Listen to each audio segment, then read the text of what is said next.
अस्सलाम वालेकुम। एक नई वीडियो के साथ मैं आपके रूबरू हूँ। आज हम लोग जानेंगे ज़मीर की अक़साम।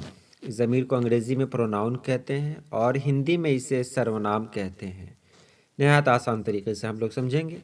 तो चलिए हम सीधे सीधे वीडियो शुरू करते हैं। मेरी खुशबू से महक जाए ये दुनिया मालिक, मुझको वो फूल बना सारा चमन नाज करे। सबसे पहले हम ये जान लें इसमें ज़मीर, जिस इस्म की जगह ज़मीर इस्तेमाल किया जाए उसे मुरज्जा कहते हैं। मसलन हैदर अच्छा आदमी है, वो हमेशा सच बोलता है। इस जुमले में हैदर मुरज्जा है और वो ज़मीर है। इसमें ज़मीर के दर्ज झैल 7 अक़साम हैं: ज़मीर शख्सी, ज़मीर इशारा, ज़मीर मौसूला, ज़मीर इस्तफ़ामिया, ज़मीर तनकीरी, ज़मीर ताकीदी और ज़मीर सिफ़ती। आपने यहाँ देखा मुरज्जा किसको कहते हैं, तो आप जान लें अहमद अच्छा लड़का है, वह बाज़ार जा रहा है। वह किसके बदले में आया? वो अहमद के बदले में आया। तो ज़मीर का इस्तेमाल जिस लफ्ज़ के लिए होता है, जिस इस्म के लिए होता है, उसी को इसमें मुरज्जा कहते हैं। तो हैदर यहाँ पर इसमें मुरज्जा है। मिसाल और भी ले सकते हैं कि अहमद बहुत अच्छा आदमी है, वो कभी भी झूठ नहीं बोलता। तो वह क्या हो गया? वह अहमद के लिए हो गया, तो वह तो ज़मीर है। और ये वह किस इस्म के लिए इस्तेमाल हुआ है? तो ये अहमद के लिए इस्तेमाल हुआ है, तो अहमद इसमें अहमद मुरज्जा हो गया। चलिए आगे चलते हैं। तो इसकी पहली किस्म है ज़मीर शख्सी। इसको पर्सनल प्रोनाउन भी कहते हैं और इसको हिंदी में कहते हैं पुरुषवाचक संज्ञा, पुरुषवाचक सर्वनाम। वो ज़मीर जो तशख़्ख़ुस के लिए बोली जाए, यानी जिसमें पर्सन होते हैं ना, अंग्रेज़ी में हम लोग पर्सन पढ़ते हैं, फर्स्ट पर्सन, सेकंड पर्सन और थर्ड पर्सन।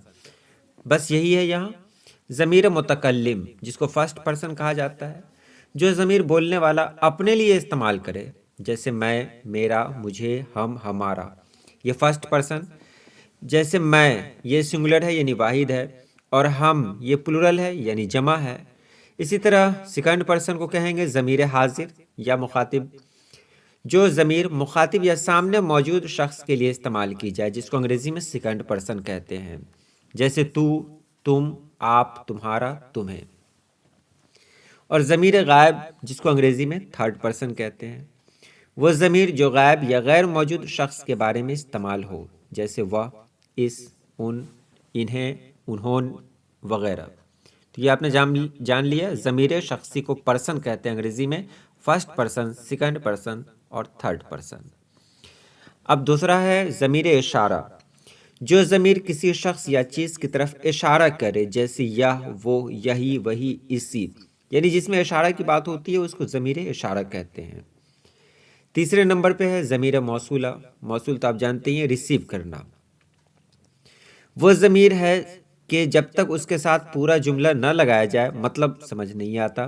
जैसे जो मेहनत करता है कामयाब होता है, इसमें जो ज़मीर मौसूला है, यानी जो मेहनत करता है। यहाँ पे जो लगाया गया ये समझने के लिए कि आखिर क्या कहना चाह रहा है यहाँ पर कहने वाला, तो जो इसमें ज़मीर मौसूला कहलाएगा।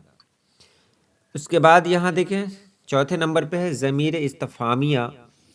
वो ज़मीर है जो पूछने के लिए इस्तेमाल की जाती है, मसलन कौन, क्या, यानी इसको कह सकते हैं वो ज़मीर जो सवाल के लिए इस्तेमाल हो, जैसे कौन, क्यों, क्या, कब, कैसे, कहाँ, किधर वगैरह।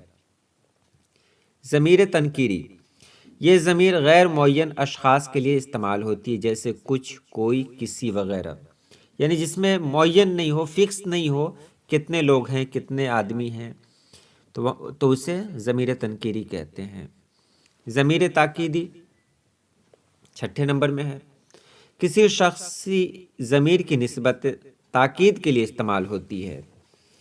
किसी शख्सी ज़मीर की निस्बत ताकीद के लिए इस्तेमाल होती है, जैसे यह, आप, अपनी, अपना वगैरह। अब सातवें नंबर पे है ज़मीर सिफ़ती। सिफ़ती तो आप जानते ही होंगे, एडजेक्टिव जिसको कहते हैं, विशेषण, जिसमें ज़मीर की सिफत साथ वाक़े हो, जैसे मुझ हक़ीर, उस अक्लमंद, یعنی دونوں ایڈجیکٹو کا بھی استعمال ہوا اور پھر یہاں اس میں ساتھ ہی ساتھ پروناؤن کا بھی استعمال ہوا. مجھ حقیر یعنی تیرے جیسا عقل مند، اس کے جیسا اچھا، یہ سب. تو یہ آپ نے دیکھا، یہ ضمیر کی قسمیں تھیں. ویڈیو کیسی لگی آپ مجھے ضرور بتائیں گے، اور اگر آپ کو کسی طرح کی کوئی ویڈیو چاہیے تو آپ کمنٹ باکس میں ضرور لکھیں. انشاءاللہ پہلی فرصت میں ویڈیو بنائی جائے گی. آج کے لیے اتنا ہی. اللہ پاک آپ سب لوگوں کو خوش رکھے، آباد رکھے. اللہ حافظ.